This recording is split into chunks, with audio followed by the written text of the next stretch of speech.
ये इसलिए मिसयूज हो रहा है यूएपीए क्योंकि इसमें दो ऐसे प्रोविजंस हैं, और भी हैं लेकिन दो ऐसे प्रोविजंस हैं जिसको आसानी से मिसयूज किया जा सकता है। अनलॉफुल एक्टिविटी के डेफिनेशन में उन्होंने लिख दिया कि अगर आप हिंदुस्तान के खिलाफ डिसअफेक्शन प्रमोट कर रहे हैं कुछ भी कह के, अब पुलिस वाले तो कहते हैं कि अगर आप प्राइम मिनिस्टर के खिलाफ, सरकार के खिलाफ डिसअफेक्शन प्रमोट कर रहे हैं तो यही तो हिंदुस्तान को रिप्रेजेंट करते हैं।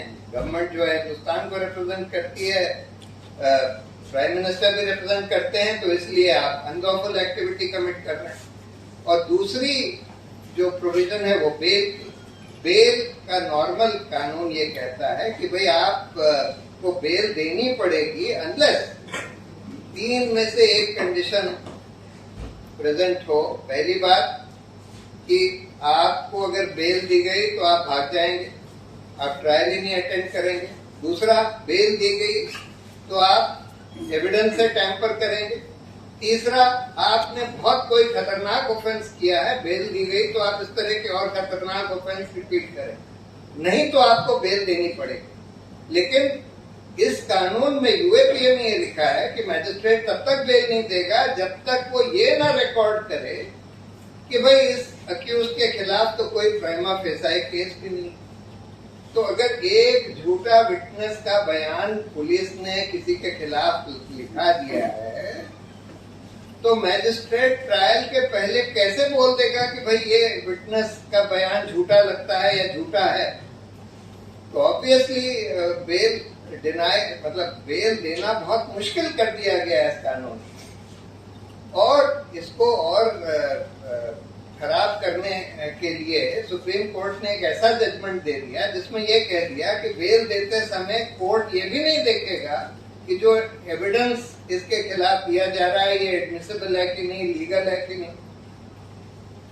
तो इसके चलते हुए ये कानून जो है मेरी राय में बिल्कुल गैर संवैधानिक हो गया है। और ये दो प्रोविजन तो बिल्कुल गैर संवैधानिक है। एक केस में हम लोगों ने चैलेंज किया हुआ है लेकिन उसकी सुनवाई नहीं हो रही। इतने साल से इस कानून के तहत इतने सारे अच्छे अच्छे ह्यूमन राइट्स एक्टिविस्ट जेल में पड़े हुए हैं, 5-5 साल से ट्रायल भी नहीं शुरू हुई। लेकिन दुर्भाग्य की बात है कि सुप्रीम कोर्ट या कोर्ट उसमें कुछ नहीं कर रहे हैं। कायदे से तो इस कानून को स्ट्राइक डाउन कर देना चाहिए था कि गैर संवैधानिक है, आर्टिकल 21 के खिलाफ। तो ये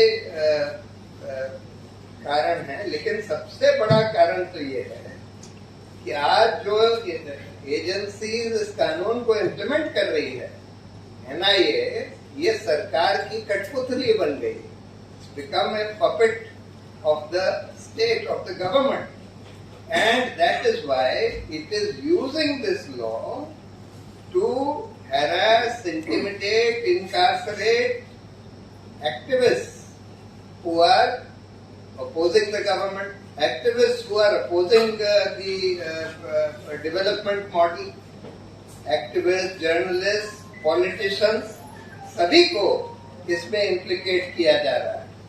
और सिर्फ ये यूएपीए और एनआईए की बात नहीं है, आज तो हम देख रहे हैं कि एनफोर्समेंट डायरेक्टोरेट का इतना जबरदस्त मिसयूज हो रहा है, इतना जबरदस्त। सबसे ज्यादा केसेस जो हैं आज एनफोर्समेंट डायरेक्टोरेट के पीएमएलए में चल रहे हैं, एक्टिविस्ट के खिलाफ, जर्नलिस्ट के खिलाफ, पॉलिटिशियंस के खिलाफ। और 95% जो पॉलिटिशियंस के खिलाफ केसेस हैं वो सब ऑपोजिशन पार्टीज के खिलाफ है।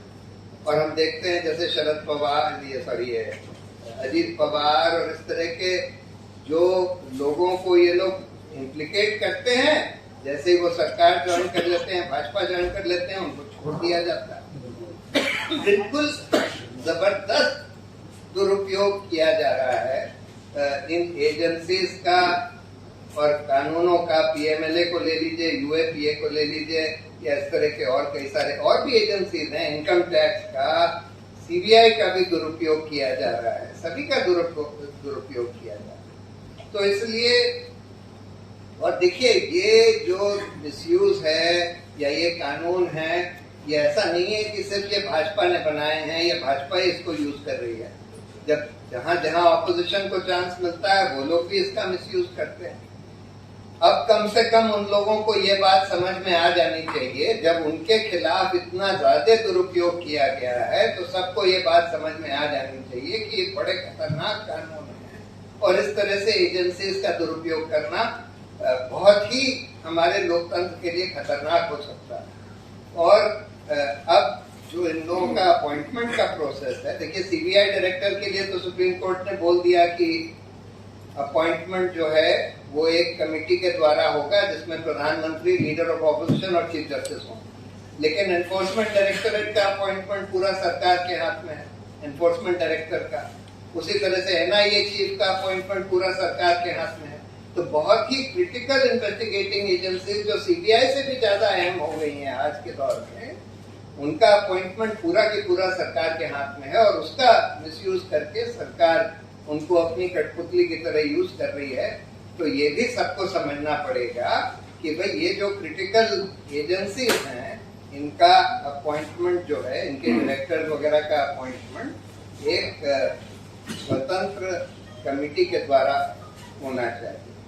तो खैर मैं जो बातें कही गई उन सबको सपोर्ट करता हूं कि यूएपीए तो बिल्कुल इसको रिपील होना चाहिए। कायदे से मेरी राय में पीएमएलए को भी उसके ज्यादातर प्रोविजंस को रिपील होना चाहिए। ये सब बिल्कुल गैर संवैधानिक ड्रैकोनियन कानून बनाए गए हैं जिनका कोई लोकतांत्रिक देश में कोई वजूद नहीं।